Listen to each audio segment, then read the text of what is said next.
Hey, I'd like to welcome you to another episode of Mission Matters. My name is Adam Torres, and if you'd like to apply to be a guest on the show, just head on over to missionmatters.com and click on Be Our Guest to apply. All right, so this episode right here is a year and a half in the making. I have Ed Hetherington on the show, and I'm proud to announce that we recently released our 11th edition of Mission Matters, Volume 11. It seems like just the other day we were on Volume 1 or Volume 0 for that matter. First off, Ed, congrats and welcome back to the show. So good to see you. Good to see you. Glad to be with you. All right, so you got the book over there. Hold it up, man. Come on, we gotta. How do you feel? Brand new author in our best-selling Mission Matters book series. How do you feel? Actually, I'm very pleased with the way it came out. It was an interesting experience, and it's something I probably want to do more of. It's awesome. Well, we're definitely going to do a deep dive into your chapter, your writing, and your work, of course. And for the new listeners that maybe didn't catch some of our previous work together, we'll get into your backstory as well. But to get us started, we'll start this episode the way that we start them all, with what we like to call our Mission Matters Minute. So Ed, at Mission Matters, our aim and our goal is to amplify stories for entrepreneurs, executives, and experts. That's what we do. Ed, what mission matters to you? Well, I think it's similar. I've been in the industry 51 years. And, over those 51 years, there's been a lot of change, especially in the last, 20 years. Change is happening at such a rapid pace.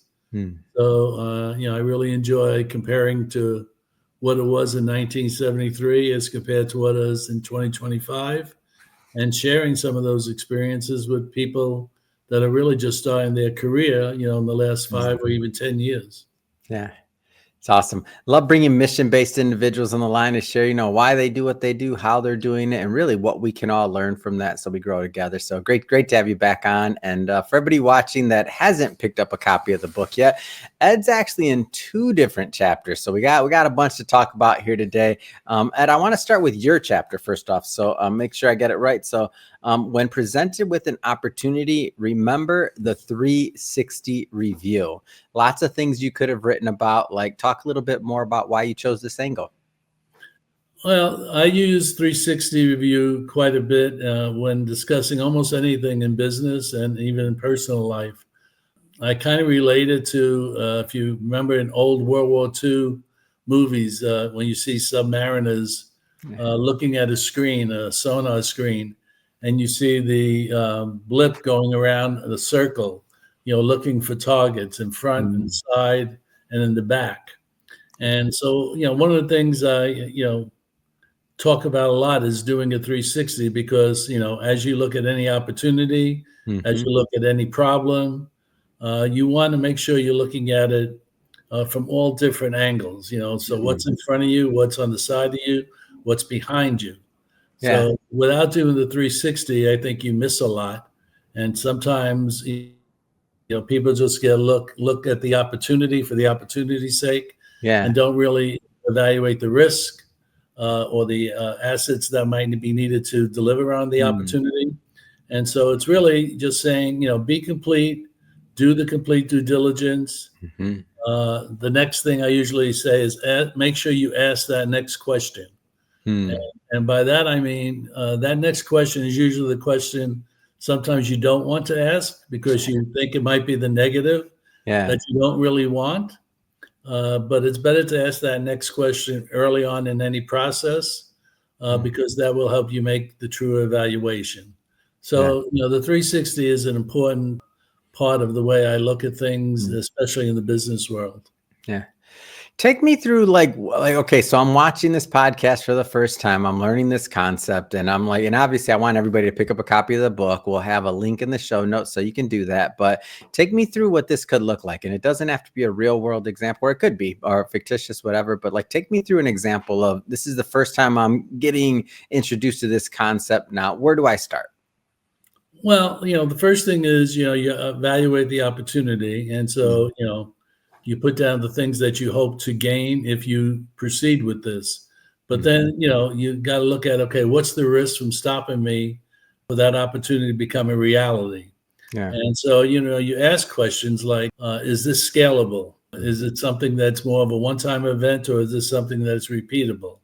So, it's really coming up with a laundry list of questions and approaching it not only from the sales angle, but from an operations angle, from a credit risk angle, from a cost of capital angle.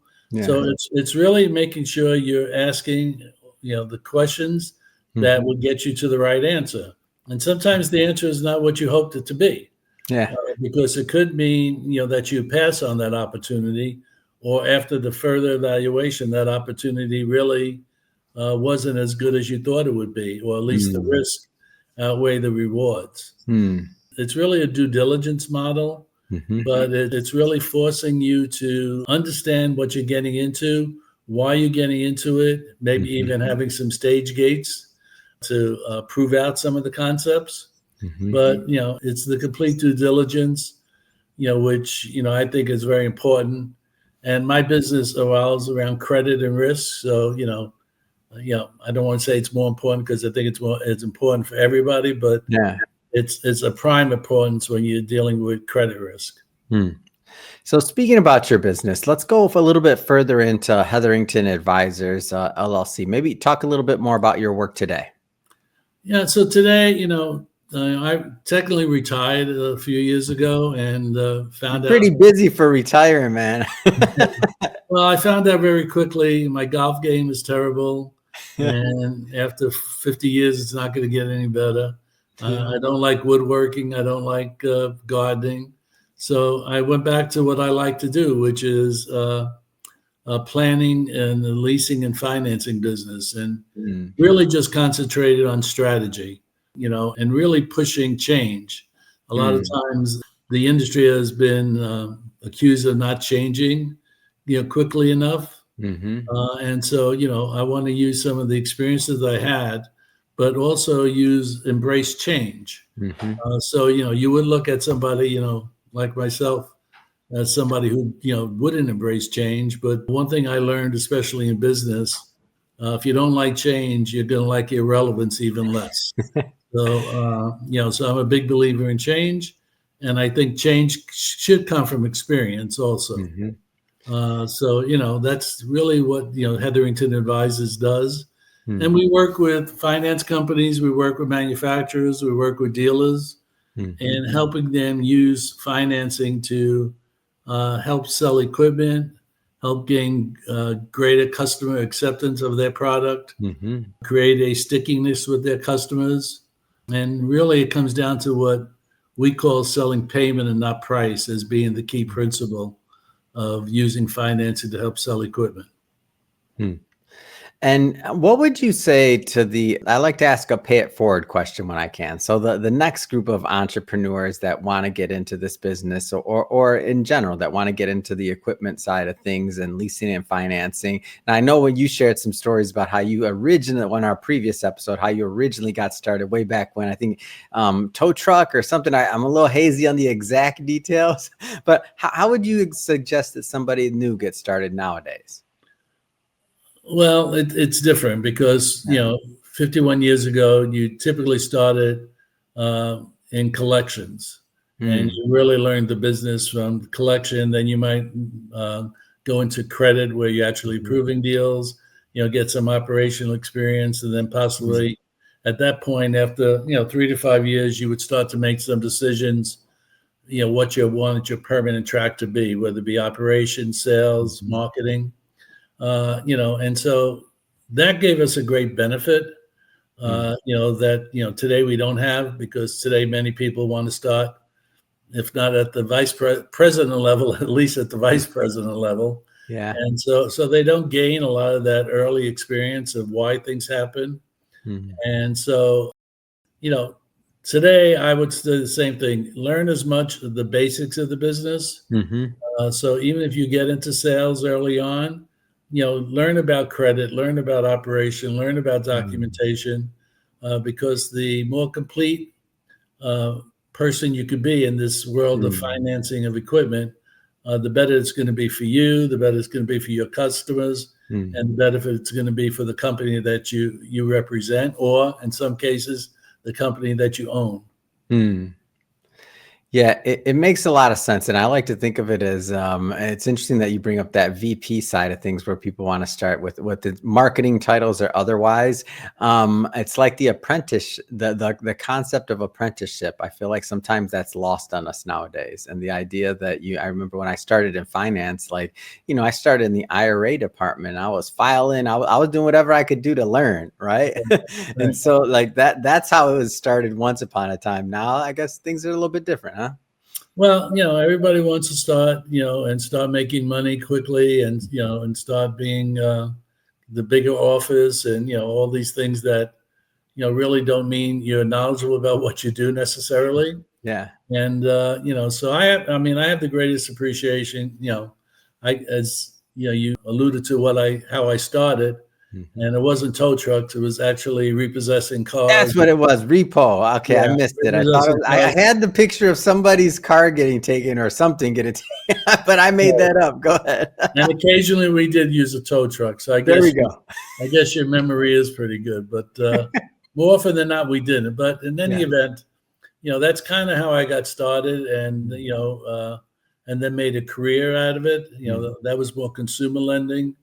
Well, mostly my career, has been commercial lending. But to be honest with you, strangely enough, now in my consulting, I'm doing, quite a bit with consumer lending. So it comes back sometimes. Yeah. That's interesting. I want to spend some of the time that we have left here talking about the other chapter that you wrote. So I know as a consultant, you work with multiple companies, and one of them that I've gotten to know would be Brad Kistler and VanCap. So and this is a chapter that was co-authored between yourself and Brad, and it's the birth of VanCap. So maybe give us just a little bit of an overview or a flavor of that. Yeah, so I've been working with Brad for a number of years. Actually, in my prior life, we tried to do some things together. But when I opened up Hetherington Advisors, Brad, wanted to know if there was something we can do together. So I started consulting with him. And, he wanted to try to do something totally different, something that's not in the market right now. And there's a lot of different ways, manufacturers and dealers and end users approach financing and leasing. But we wanted to really attack it from what we call captive financing. So captive financing has been around many, many years. The car industry started it, the old GMAC, Ford Motor Credit. When you went into a dealership, they had this financing available through a company-owned finance company. But then, many companies do not have the ability or the resources to in fact, open a separate company, which is financing as opposed to the manufacturing division. So there are programs out there. There are lenders out there that do what you call vendor program agreements, which are captive-like. But what we try to do with Vanguard's VanCap program is to set up a virtual captive that we outsource and manage for a manufacturer. So we're able to, through this virtual captive, to work with a manufacturer and set up a captive finance company, a virtual captive finance company, which gives them most of the benefits of owning a captive without most of the liabilities and risk associated with owning a captive. Yeah. So, and then we use our experience to help guide them through that maze, to start that, to appropriately use it in their sales merchandising, and then to also use the data that we gather, for future sales. So, the captive finance company is a great way to not only increase market share, but make sure you don't lose market share. Because if you lose market share here and you increase here, you don't really gain anything. So, you need to retain your present customers as well as add on to customers. And that's how you get market share.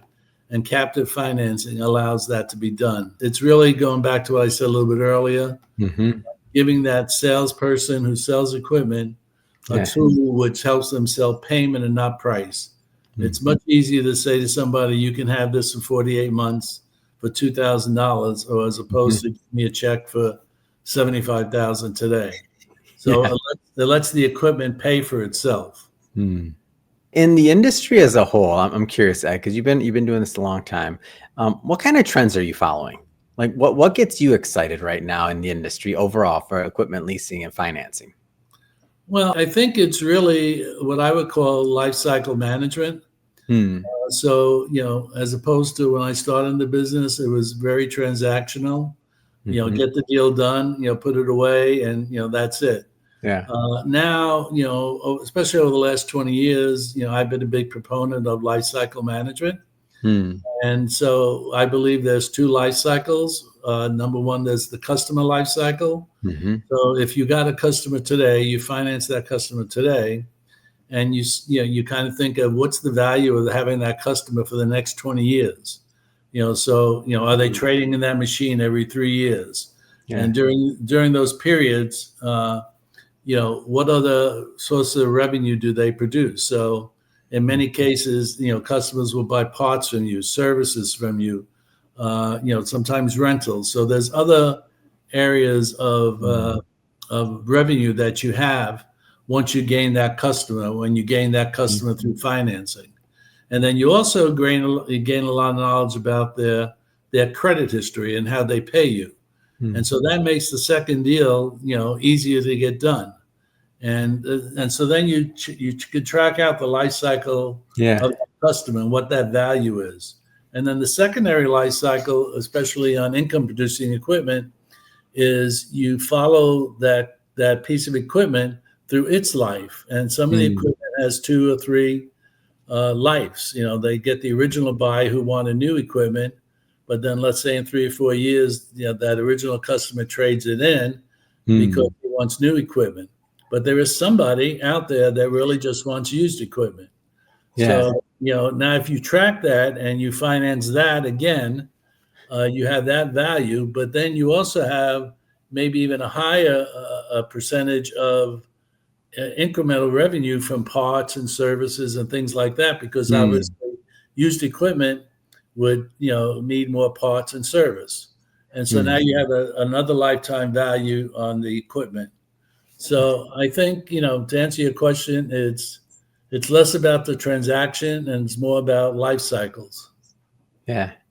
Man, that's interesting when you bring the way you explain that and to be able to model that out. And then that all, correct me if I'm wrong, that all, backs into how these things are financed, like long term. Is that right? Like all that becomes knowledgeable, knowledge that you have, and how can you do it better, the next time around. And what you learned about that customer base or that industry base, because that'll allow you to do different structures.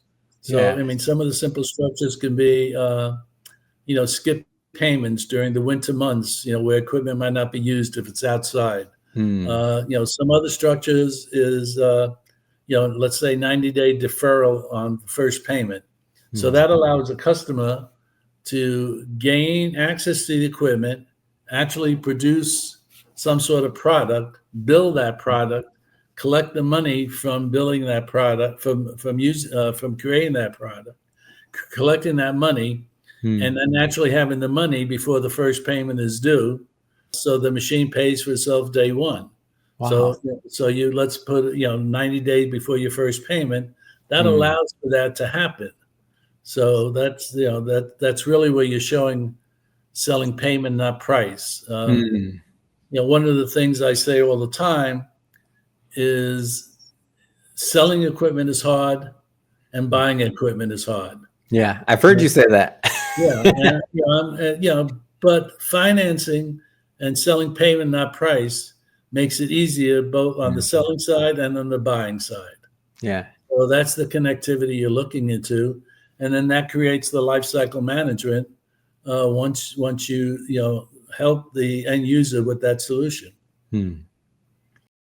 Ed, this has been a lot of fun, man, having you back on the show. I'm thrilled to have you in the book. I know we're planning some book launches, some book signing parties, and some other release activities. So I'm glad to reconnect with you. I know last time we saw each other was in Florida for the AED conference, if I'm not mistaken, and looking forward to reconnecting. And I was talking to Brad. I'm like, man, when are we going to throw some book launch parties, have some fun with this new book, take it out for a test drive? Come on. So more coming there. If somebody's watching or listening to this, and if they want to learn more about Hetherington Advisors, how do they do that? www.hetheringtonadvisors.com. There's all my contact information, and we'd love to talk to you about whether you're a manufacturer, whether you're a dealer, or even an end user, talk to you about financing.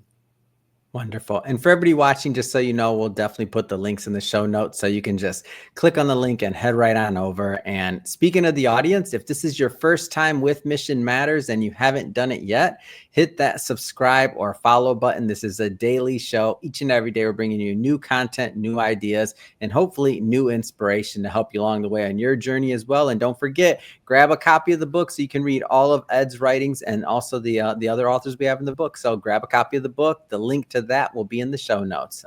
Ed, thanks again for coming on. Thank you.